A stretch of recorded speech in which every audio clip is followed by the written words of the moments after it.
Oke, jadi ini adalah Fantech WGP 14. Harganya itu nggak sampai 400.000, tapi fiturnya lebih banyak daripada stick PS yang saya beli dengan harga 1,3 juta. Kalau saya beliin punyanya Fantech, wah harusnya sih saya dapatnya 3. Itu pun masih kembali 100.000.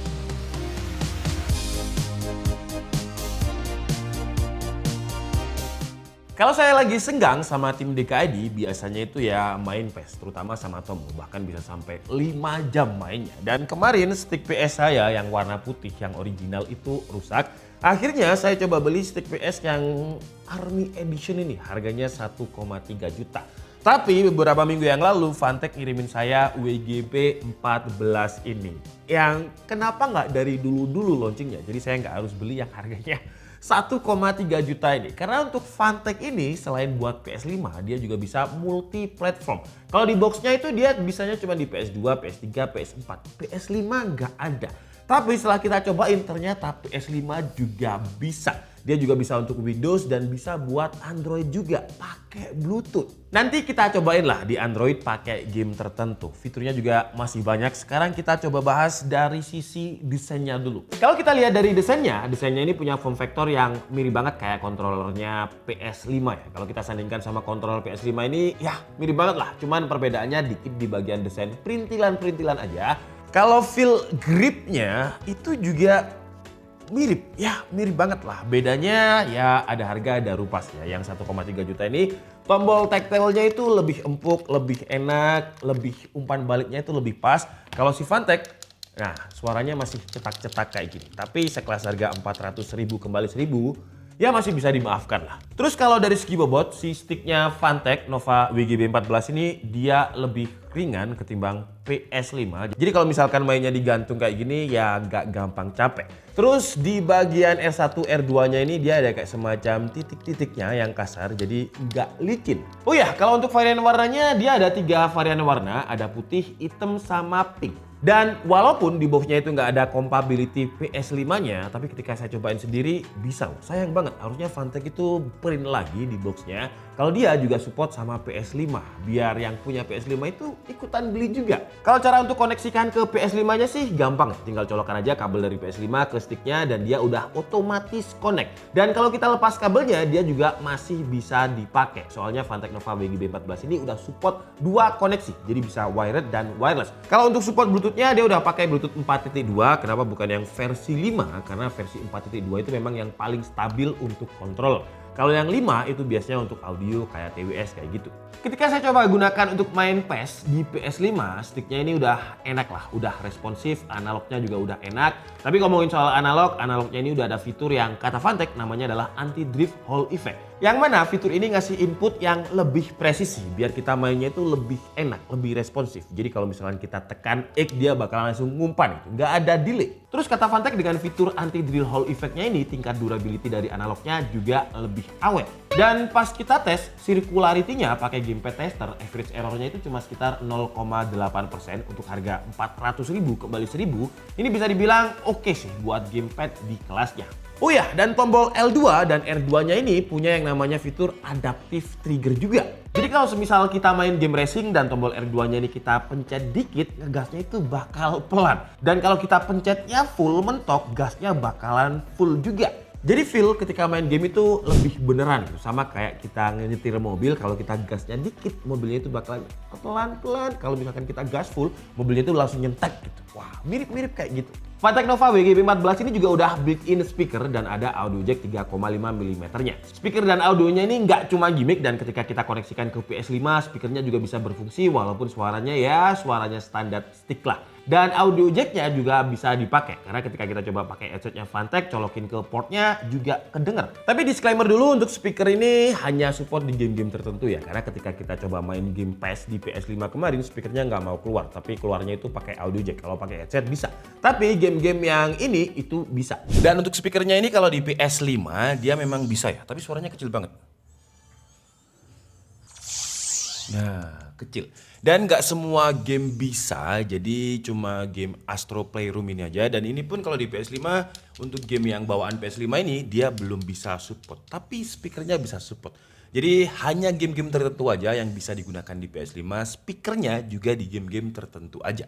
Sekarang kita coba dia kalau kita mau main di game PC. Cara koneksinya juga gampang, kita tinggal tekan tombol select atau tombol tengah PS button kalau di stick PS buat ngeaktifin Bluetooth sama masukin ke mode pairing sticknya. Nah kalau udah kedip-kedip gini, kita tinggal buka settingan Bluetooth di PC atau laptopnya terus tinggal koneksikan aja. Selain pakai Bluetooth, dia juga udah support sama kabelnya tadi, jadi ketika kita main game tiba-tiba baterainya habis, gak usah khawatir, tinggal dicolok aja. Nah di PC atau laptop ini kita coba buat main Genshin Impact. Sekalian kita coba fitur motion sensor yang ada di gamepad ini. Tapi sebelum kita coba di game Genshin Impact, saya jelasin dulu kalau stick ini sama juga kayak PS5. Jadi dia ada trackpad di bagian atas tengahnya. Trackpadnya ini juga bisa diklik kanan kirinya dan bisa digunakan untuk mouse juga. Jadi kita bisa scroll-scroll di atas trackpadnya. Nah, sekarang kita udah masuk ke game Genshin Impact-nya. Kalau mau pakai sensor gyro atau motion di Windows, kita harus install dulu aplikasi yang namanya DS4. Kalau untuk cara settingnya gampang, kita tinggal pilih yang mana gamepadnya, terus klik yang bagian edit. Terus kita tinggal klik yang bagian gyro. Nah, di bagian output modenya, kalian bisa pilih mouse joystick.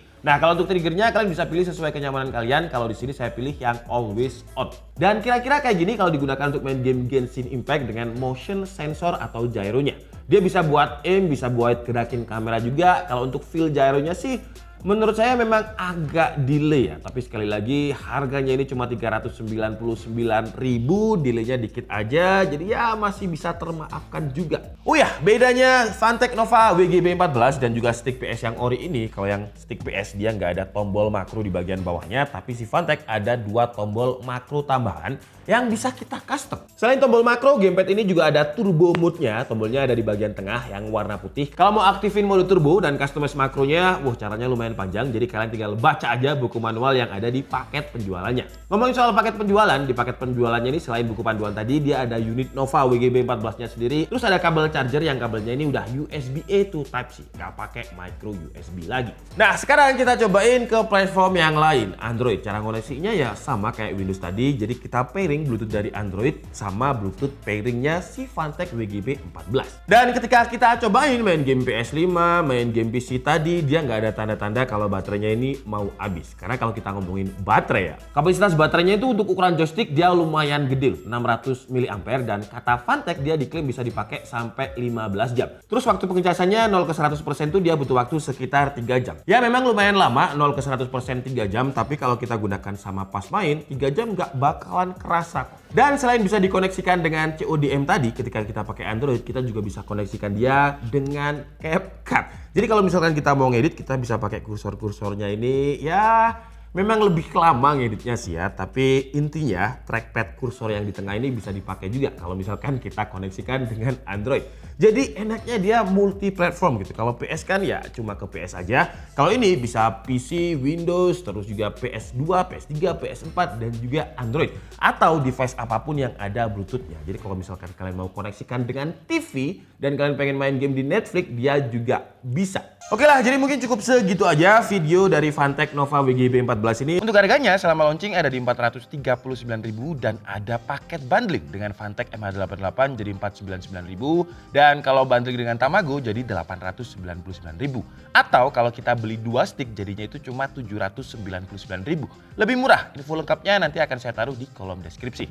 Dan kesimpulannya dengan harga ini, wah ini sih Phanteks memang selalu ngerusak pasar ya. Kalau kayak gini kan stick PS ini jadi jarang yang beli gitu. Karena harganya itu kalau misalkan yang resmi Sony itu di sekitar 1 juta lebih. Kalau yang garansi Jepang itu sekitar 700.000. Tapi fitur-fiturnya itu lebih banyak punyanya Phanteks. Harga segini kita udah dapat gamepad yang form factornya itu mirip kayak stick PS5, desainnya nggak norak. Analognya ada anti-drift Hall effect-nya dengan 0,8% untuk circularity error-nya. Terus ada motion atau sensor gyro. Touchpad-nya juga bisa dipakai, udah built-in audio, ada port audio, terus ada tombol makro yang bisa di-customize juga. Konektivitasnya juga ada 2, mode Bluetooth sama kabel. Terus dia juga udah built-in dengan baterai yang kapasitasnya lumayan gede dan awet kalau dipakai. Cuman kekurangannya kalau dibandingkan dengan stick PS5, tombolnya sih saya lebih suka tombolnya stick PS5 ya. Karena dia lebih silent, lebih tactile. Kalau ini masih tuh suaranya aja